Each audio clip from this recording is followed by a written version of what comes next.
And if we look at that point just about acknowledging people when they do a good job, be it on a daily basis or on a weekly basis, the chances of having surprises are less. And the idea of having this big, huge annual review where there's loads of surprises for somebody, it just doesn't make any sense. And if somebody is doing something well, say it to them on Tuesday. If they're doing something not so well, say it to them and just say, listen, can you change this? And we all move forward. So when you're going into an annual review, you should kind of have a sense, well, I've had 100 acknowledgements this year on good and not so good stuff. So this is just going to be the accumulation, and I've changed direction and I've fixed the things which aren't working. So this is really partly about, summarizing that we both know and planning for next year. But this idea that you're going in for a big lucky bag surprise, just it doesn't seem right to me. Let me give you another sort of personal perspective.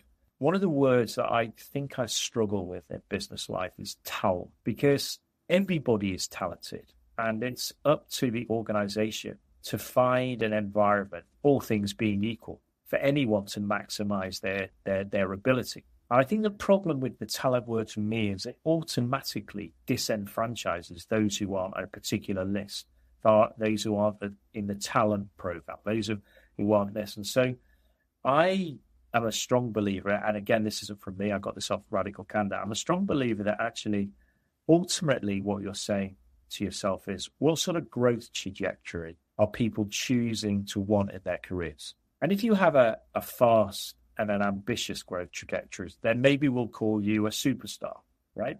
If you're actually really satisfied with doing a great job every day, but actually that is what drives you, let's call you a rock star, right? Because you're like the Rock of Gibraltar. You are the strong environment around which the organization runs. And you and I both know that without those people, the organization doesn't work, right? And I am an advocate of actually having 2 performance management processes, 2 reward pools, 2 recognition pools, one for the superstars and one for the rock stars. Because if you don't, there's a bias towards the superstars and those people who actually keep the organization running. And you can imagine what these people are like, right? You open them up and they've got the brand in their heart.